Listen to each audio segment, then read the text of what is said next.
A'udzu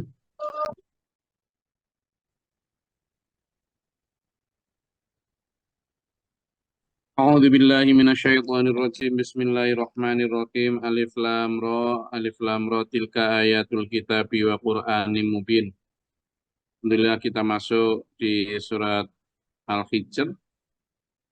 Surat ini surat ke-15 dalam susunan Mushaf Utsmani. Ayatnya ada 99 ayat. Ini termasuk ayat-ayat atau surat yang diturunkan pada periode Madinah.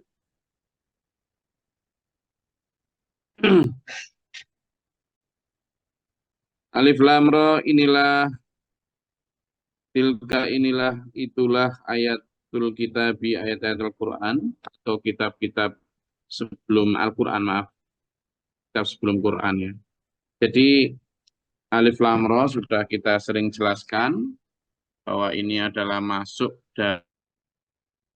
dari satu di antara Fawatihus Suwar. Fawatihus Suwar itu adalah ayat-ayat atau kalimat. Fawatih itu pembuka ya. Suwar itu surat. Jadi kalimat-kalimat pembuka surat yang tidak memiliki makna bahasa, tapi makna yang sifatnya justru hakikat atau maknawi. Di Al-Amro ada yang menyatakan itu Allah Latif Rabbil Alamin, Alif Lam Ra, tapi tidak ada dasar pasti ya. Di berkali-kali saya sudah sampaikan juga bahwa kalau menurut pendapat kita, sama dari Pak Guru Mukhtar itu menyatakan bahwa itu adalah semacam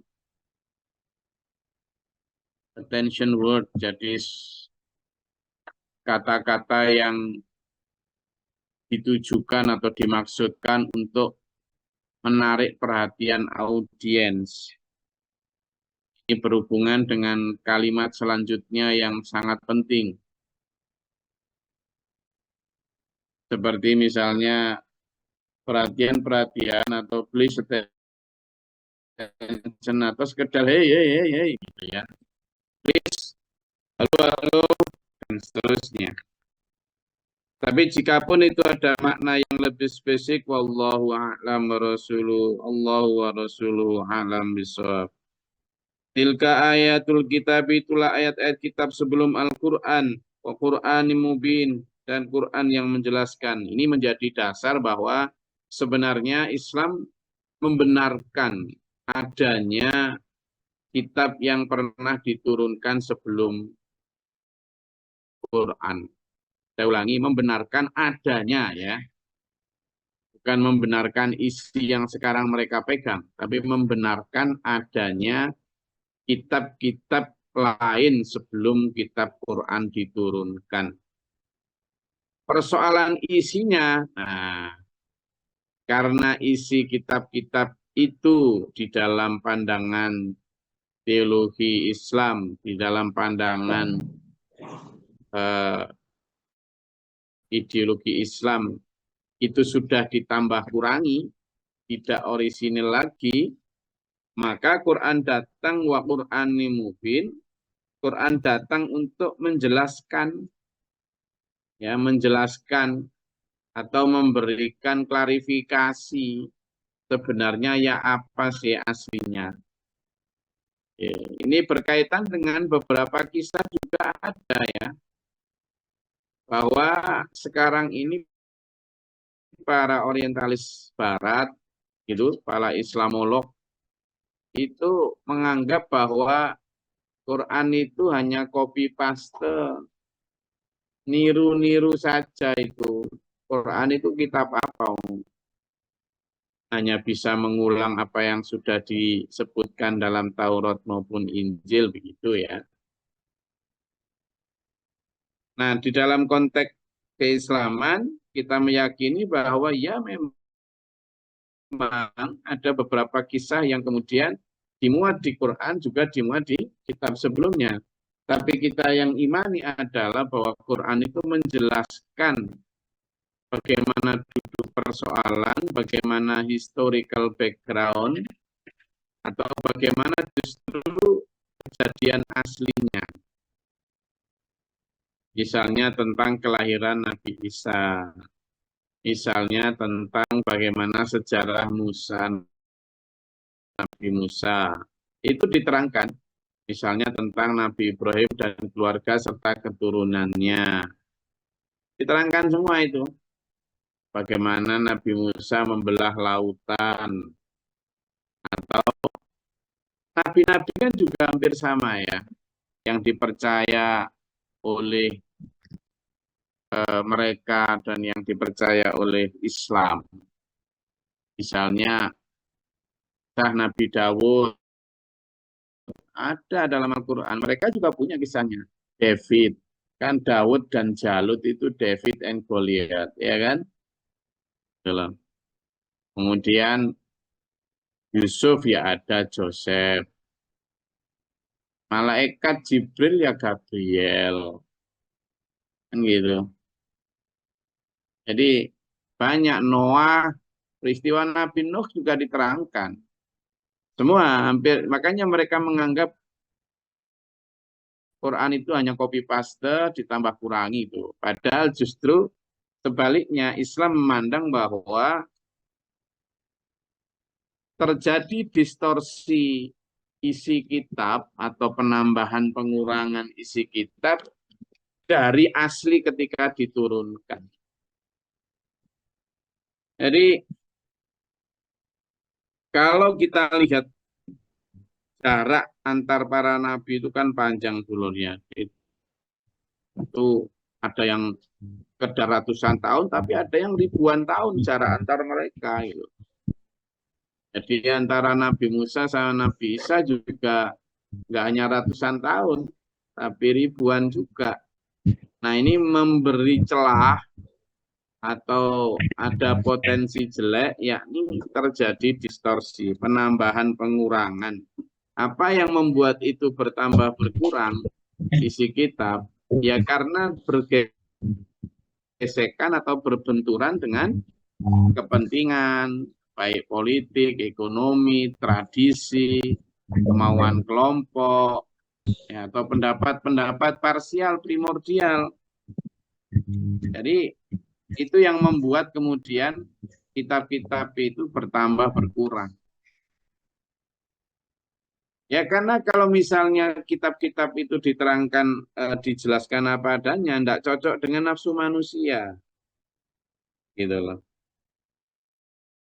Maka Quran datang untuk menjelaskan begini loh aslinya tentang misalnya Nabi Isa. Ya kan?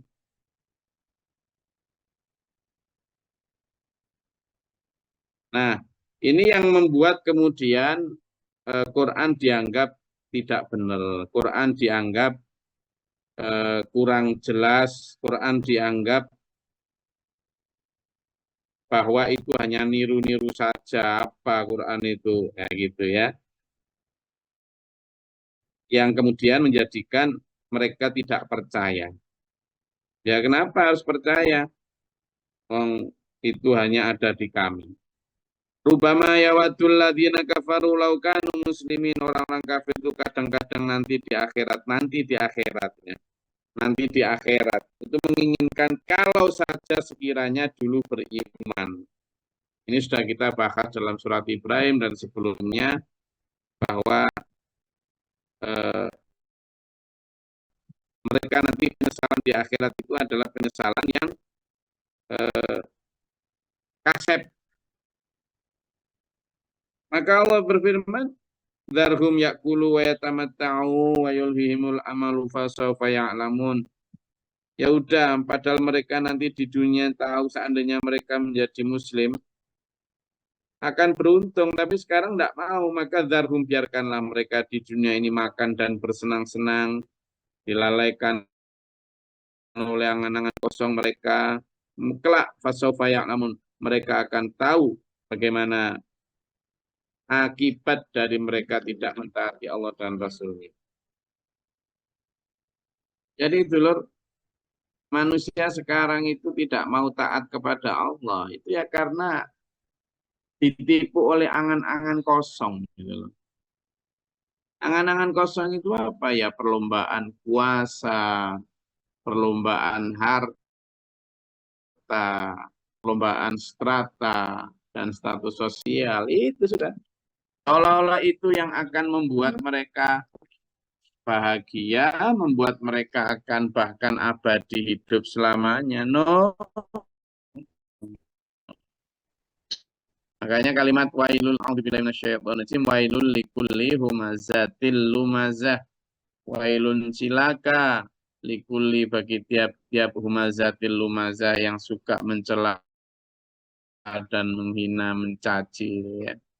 Mereka ini orang-orang yang biasanya alladzi jama'a malau wa'adadah, yang suka menumpuk-numpuk, menghitung, mengumpul-ngumpulkan harta wa'adadahu dan menghitung-hitungnya. Yahsabu, dia mengira annama lahu, hartanya itu sungguh-sungguh akan akhladahu, mengekalkannya. Lah ya kan ini yang angan kosong. Kan? Kalah, kata Allah. Jangan begitu. Kan? Taufat, namun kamu nanti tahu loh ya, enggak gitu itu. Sama dengan surat At-Takatsur nama. A'udzubillahi minasyaitonirrajim. Alhaakumut takatsur. Bermegah-megahan kamu akan melalaikan kamu. Dari apa ya? Dari mengingat Allah. Dari apa? Dari taat kepada Allah. Nah ya gimana? Mau bermegah-megahan ya, dari dari tanah kepingin plester, dari plester kepingin tekel, kan gitu. Dari tekel kepingin keramik, keramik kepingin granit, granit kepingin marmer, marmer Tulungagung kepingin marmer Italia. Ya kapan jadi sempat berpikir untuk sang akhirat, untuk Allah. Nah itu melalaikan hatta zurtumul maqabir, baru nanti kamu teriak-teriak sadar bahwa semua itu adalah amalu, angan-angan kosong. Nah, ketika bangun jeleng gitu, loh. Mana sertifikatku? Mana STN-ku? Mana buku rekeningku? Mana lembar sahamku? Mana SK ku jadi ini itu? Nggak bisa, sudah hilang. Ya. Saya pernah ngajak sampean untuk membangun analogi sederhana ya. Sampean pernah nggak waktu kecil dulu mimpi gini? Saya sering ya, mimpi gini. Kan dulu rumah kami itu beralaskan tanah ya, beralaskan tanah. Yang kalau biar rapi itu kadang secara reguler bulan sekali atau 2 bulan sekali itu kemudian diplester ulang. Diplester itu bukan diplester sama semen ya, tapi diplester sama abu plus plus dedak persek itu ya. Itu. Terus nanti terus di atasnya jadi melintang nang keling-keling gitu. Eh? Ya, itu yang paling terkenal Melowintang itu rumahnya Mbak Saropa itu. Nah, kita bikin main. Terus ada tempat tidur kita itu kita nyebutnya bayang ya. Bayang. Amben orang, tapi kita nyebutnya bayang. Itu kan kasur kan nggak ada kasur ya. Dia hanya galar. Galar itu apa sih nama bahasa Indonesianya galar itu? Kodipan galar. Galar itu yang itu loh, anyaman bambu itu loh. Bambu yang di alam, di ayam, apa itu namanya? Bahasa Indonesianya nggak ada. Jadi bambu panjang-panjang kemudian diikatkan dengan apa tali yang kemudian jadi alas kita untuk tidur. Di atasnya baru ada tikar atau kloso. Kloso Lampit, dari pandan ya. Cacah bambu, Gus. Nah, kloso dari apa ini pandan itu. Nah, itu biasanya lampit, anu, Gus. makin lama itu makin lubang tengahnya yang kloso itu karena kita yang ngompol dicuci berkali-kali. Nah, lubang-lubang tikar itu yang biasanya ini yang saya ingin ceritakan. Seringkali kita tidur di atas dipan itu, semuanya kan dari bambu ya. Itu malam-malam gitu kadang mimpi. Mimpi apa? Mimpi kita paling sering saya itu mimpi bahwa kenapa? Karena memang sering dibawa bayang kita itu ada kadang kalau kita lagi nyari bola atau yang masuk itu kadang kita nemu uang yang terjatuh entah uangnya siapa, entah itu Rp5, kadang Rp10 buat kita itu kan kekayaan luar biasa dulu. Rupiah kan. Itu sanggup saya SD itu Rp10, sudah hebat itu. Rp10. Jadi orang 10 itu sama Pak Guru kadang disangoni 100. Jadi saya kadang kalau ada Rp50 untuk dengan para santri, kan memang sekolahnya belum punya ke SD. Nah, uang itu sering kadang kita temukan, itu aduh kalau kita nemu uang Rp5, Rp10 itu udah saweneng. Nah, sering kita itu mimpi ngambil nyari bola atau apa, mainan kita di bawah, terus di situ ternyata ada uang 100. Wih, saweneng kita masukkan ke saku. Nemu lagi, ternyata di pojok sana ada Rp5. Pokoknya ibu saweneng sampai apa ini, saku kita tuh penuh, saking senengnya. Nah, ujuk-ujuk itu geladuk gitu. Kayak kita terantuk ini yang di bawah itu. Terantuk apa?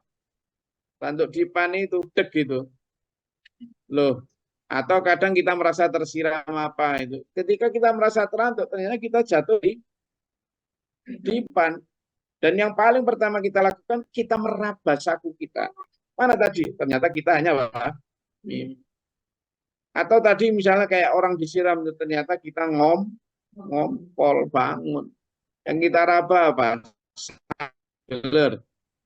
Sampean dan saya itu gitu di dunia ini ngumpulin koin-koin itu berupa koin SK jabatan, berupa koin kendaraan, berupa koin jabatan tahta harta, strata sosial. Kita kumpulin satu persatu di saku kita. Koyok yo oh. Begitu terantuk batu jedet ditarik nyawanya sama malaikat masuk kubur bangun kita. Jeleng gitu. Yang kita raba ya saku kita mana, sertifikatku mana, SK-ku mana, buku tabunganku mana, STN-ku mana, lembar sahamku. No, ndak ada. Ternyata selama di dunia kita hanyalah mimpi. Lawang ketinggalan semua. Nah, itulah yang dimaksud dengan at-takatsur. Maka ini wayulhihimul amalu ini. Mereka ditipu angan-angan kosong yang kelak mereka akan tahu dan semua yang tadi dicari itu sampai melupakan dari taat Allah sampai mendurhakai Rasulullah. Ya, kadar. Wa ma ahlakna min qaryatin illa walaha kitabum ma'lum, dan kami kata Allah tidak akan membinasakan satu negeri melainkan sudah ada ketetapan yang ditentukan. Mereka sudah dikasih batas waktu. Atau nanti kena adab loh ya. Sudah digituin. Hati-hati. Malah dalam biarkan mereka bersenang-senang selama 3 hari atau 4 hari gitu ya. Itu Nabi Soleh itu. Yang ketika mereka kemudian membunuh untanya Nabi Soleh. Ada, tapi mereka apakah kemudian lalu tobat gitu? Kasih waktu 3 hari? Enggak. Mereka malah, gak apa-apa, mau 3 hari, mau berapa, silahkan gitu. Karena memang kebenaran itu samar ya. Matasbiqu min ummatin ajalaha wa ma yastakhirun. Semua sudah ada ketentuannya. Juga tidak bisa umat itu mencoba untuk mendahulukan atau menundanya juga tidak bisa. Ketika ajal waktunya sudah datang, ya datang. Waqalu dan mereka berkata, ya ayyuhalladzina nuzila alaihi dzikru. Orang yang mendapat kepadanya katanya Quran itu, kamu itu Muhammad. Nah, inilah ya mungkin kalau Nabi Muhammad itu dihina-hina. Ini loh penghinaannya. Innaka lamajnun, kamu itu gila Muhammad. Kamu itu gendeng. Ngapain kamu itu? Gitu. Kamu itu berubah ya sejak kamu naik nggak karuan ke Gunung Kirok itu loh, Gua Kirok itu ketemu siapa kamu di sana? Terus ngaku nabi, terus ngaku ada Allah, ngaku ada malaikat Jibril, terus sekarang bawa Quran, punya kitab, kitabnya nyala-nyalai tradisi, ajaranmu juga ingin merubah tradisi, apa-apaan ini? Nenek moyang kami sudah hebat, kearifan lokal ini kok mau diobrak-abrik kamu, gendeng kamu itu. Nah, sudah pun Nabi Muhammad SAW, faktanya memang al-umi, apa? Tidak bisa baca, tidak bisa tulis. Terus mengaku membawa kitab itu hina-hina. Apalagi kemudian menyalah-nyalakan para ulama zaman itu, baik ulama Bani Israel maupun ulama Nasrani. Oh, mereka itu sudah mondok kemana saja mereka. Sudah lulusan mana saja. Viral nggak karuan para ulama mereka saat itu. Terus Rasulullah Muhammad SAW yang kita agungkan sekarang, terus enak aja menyala-nyalakan inna kala majnun, kamu gendeng Muhammad. Sungguh inna itu sudah benar-benar, lam juga lam takkid, benar-benar kamu gendeng Muhammad katanya. Ya udah, lauma ya'tati nabil malaikati in kunta minas shodiqin. Kalau kamu memang benar, kenapa kamu nggak datang dengan malaikat? Kok kamu sendiri? Katanya. Kata Allah, manunazzilul malaikata illa bil haqqi wa makanu idzam munzorin. Kami tidak akan menurunkan kitab melainkan dengan kebenaran untuk membawa azab. Nanti kalau malaikat turun hanya ada dua, yang bawa wahyu atau rahmat, yang kedua yang bawa azab. Lah ketika malaikat sudah turun bawa rahmat berupa Quran, kamu tolak. Nah, kalau kamu pengen malaikat turun beneran, yang kedua bawa azab. Jadi, dan pada saat itu kamu sudah tidak bisa minta ditunda. Tidak bisa minta waktu penangguhan, tidak bisa sudah. Sudah kasep, jadi jangan macam-macam nantang-nantang. Inna nahnu nazzalna dzikra wa inna lahu lahafizun. Kamilah yang menurunkan Al-Qur'an dan kami pula yang akan menjaganya sampai nanti kiamat. Jadi pertama menjaga ini adalah menjaga kemurnian, keaslian, keorisinalitasannya. Makanya sejak dulu zaman Nabi Muhammad SAW, orang sudah ada yang disebut dengan Qurra ya. Sahabat Qurra itu sahabat para penghafal Quran. Mereka berasal dari komunitas yang disebut Ashabus Suffah atau Ahlus Suffah. Ahlus Suffah, Suffah ini ada banyak makna ya. Ada yang menyatakan Suffah itu orang yang artinya zuhud. Ada Suffah ini orang yang eh, suci ya. Ada yang mengatakan Suffah itu sebuah pohon di padang pasir yang memang kering, yang menyimbolkan meninggalkan rumah, kerjaan semuanya untuk total mengabdi, mengikuti Rasulullah. Agar mereka menjadi orang yang pertama mendengar firman Allah turun dari kepada Nabi Muhammad dan kemudian menghafalnya. Ya, Al-Sufa ini tinggalnya ya kelesetan di Masjid Nabawi zaman itu ya. Terus ngintel aja kemanapun Rasulullah agar mereka. Nah, orang-orang seperti ini memang sudah diciptakan Allah untuk menjaga kemurnian lafal atau dari isi Al-Quran sehingga tidak mungkin dipalsu. Sampai hari ini insya Allah Quran asli, tidak ada penambahan, tidak ada pengurangan. Yang menjadi persoalan adalah tafsir dari Al-Quran. Nah itu yang kemudian terjadi penambahan, terjadi pengurangan. yang disesuaikan dengan nafsu manusia lagi, sama dengan kalau kitab-kitab zaman dulu. Ibadahnya juga ditambah dikurangi, sama dengan masuk umat-umat sebelum Nabi Muhammad SAW, sebelum Al-Quran. Karena itu tadi terjadi distorsi tadi, yang hari demi hari, masa demi masa, bersentuhan dengan kepentingan politik, ekonomi, tradisi, dan seterusnya. Kalau isi Al-Quran aslinya masih tidak akan berubah. Ya Allah tetap murni. Kalau orang diajak kembali kepada Al-Quran yang semurni-murninya, mereka malah mencibir. Kembali ke Quran. Gitu. Ya sudah. Oke, itu. Mudah-mudahan kita benar-benar dijalankan Allah dalam kemurnian Al-Quran. Ya. Enggak, kalau ada yang mau disampaikan, silakan.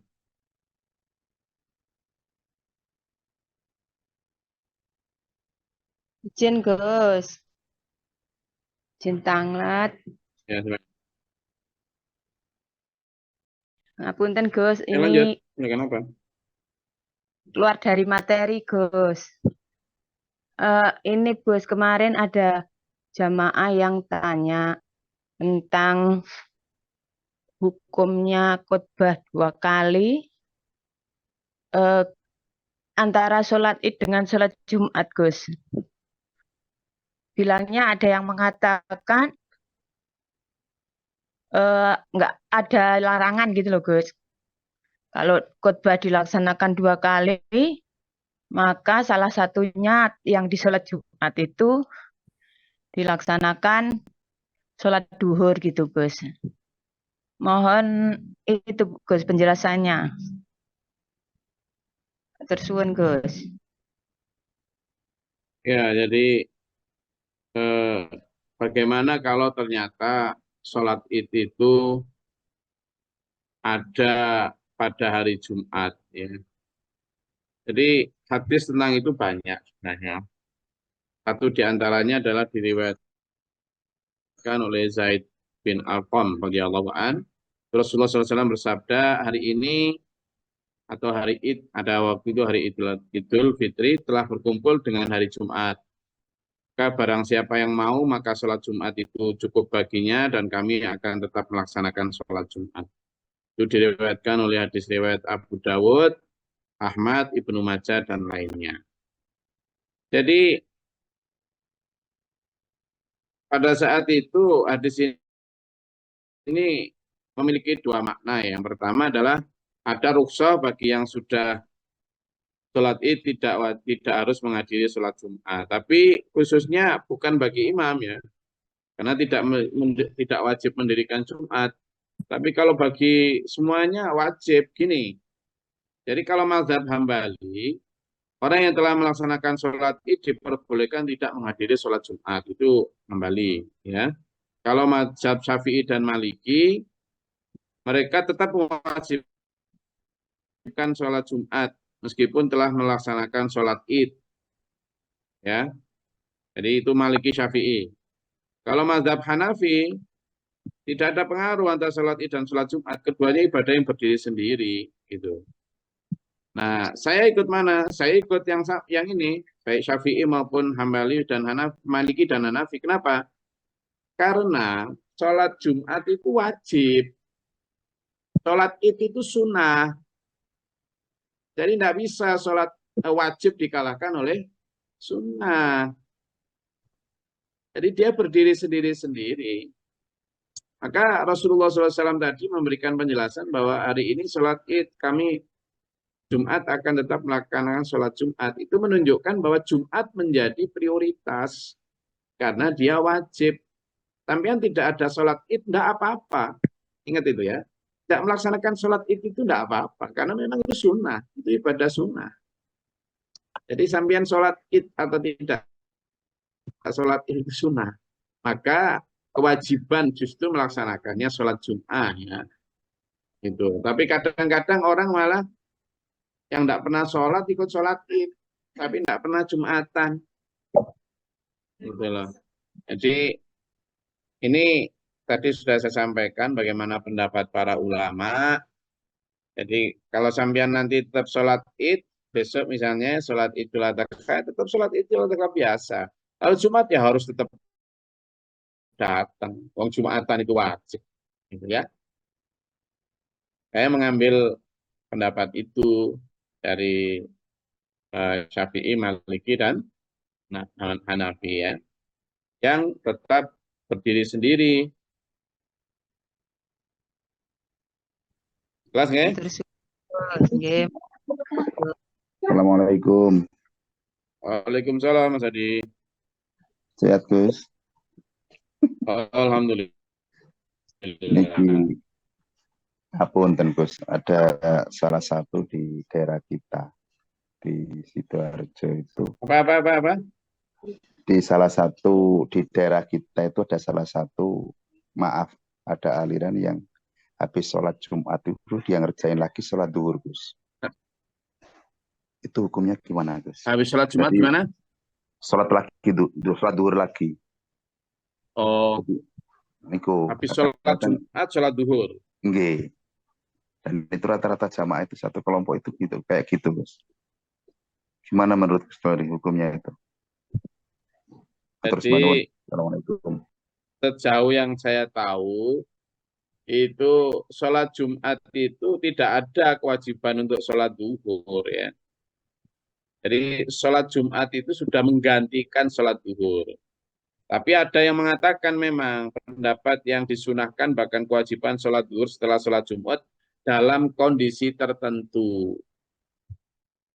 Ya misalnya dia sholat Jumat tapi merasa tidak sah sholat Jumatnya. Jangan gitu. Misalnya dia sholat Jumat tapi dia hanya dapat khotibnya sudah salam, sudah ketinggalan lah, kemudian salam, maka dia merasa bahwa memang Jumatnya tidak sah ya karena sudah selesai kan, maka dia tetap wajib sholat duhur. Jadi ada keraguan, maka sholat duhur menjadi wajib. Memang. Di beberapa ulama memang berpendapat bahwa sholat duhur setelah sholat Jumat adalah sekedar tindakan ikhtiyat istilahnya. Ikhtiyat itu kehati-hatian saja. Lalu gimana? Ya terdapat kalau di dalam sholat duhur setelah sholat Jumat itu tidak ada ya. Bahkan ada yang mengatakan haram. Apalagi kalau sudah sholat Jumatnya itu sah, sudah selesai. Tapi kalau disengaja misalnya setelah sholat duhur lalu sholat Jumat lalu sholat duhur lagi, ya memang tidak ada dasarnya dalam hadis ya. Itu. Ya, Itu gue saya pernah nanya sama dia itu. Kok wajib harus setiap, tak tanyain tiap hari itu kalau misalnya habis sholat Jumat pasti sholat duhur. Dan itu rata-rata jamaahnya kayak gitu semua.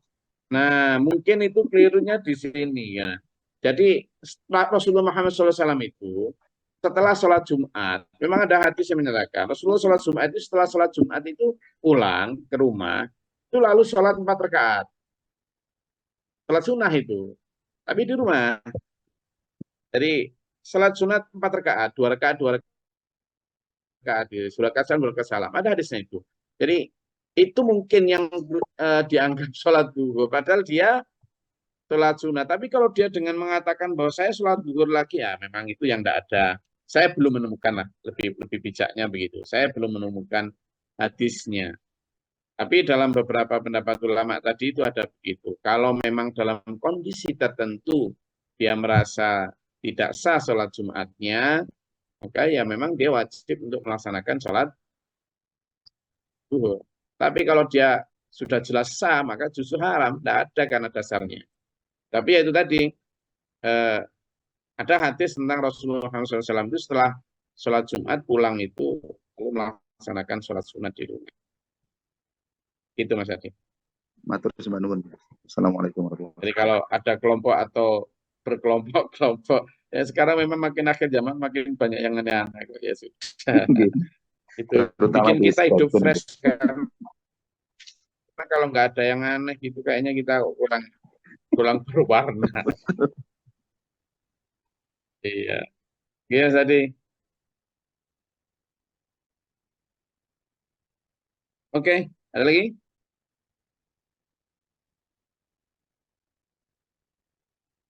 Oke, kalau enggak ada? Ada? Udah nggak ada, Gus. Apa?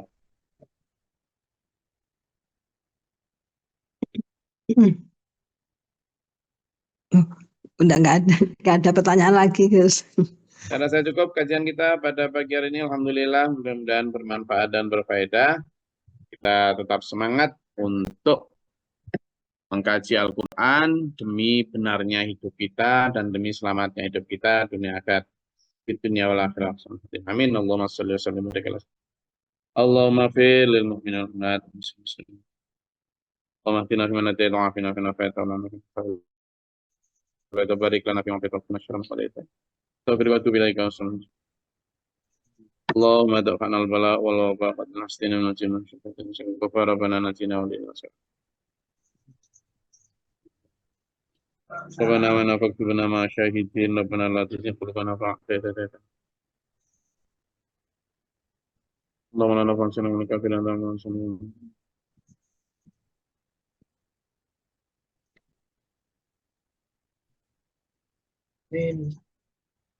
Rabbi a'udzu bika min hamazati syaitan wa bika rabbi yadurrun bismillahir rahmanir rahim. Allahumma barik lana fi Allahumma rahmatan. Allahumma afrik lana sabran sabit man ana ta'ala. A'udzu billahi min syaitanir bala wal batar ki syaqawan subhanahu wa ta'ala. Rabbana hab lana min azwajina wa dhurriyyatina qurrata a'yun waj'alna lil muttaqina imama rabbana. Mana dengan jenis sana pelat hasan. Nama Allah yang ada di mana Rabbil Izzat dan Rasulullah. Rabbil Alamin.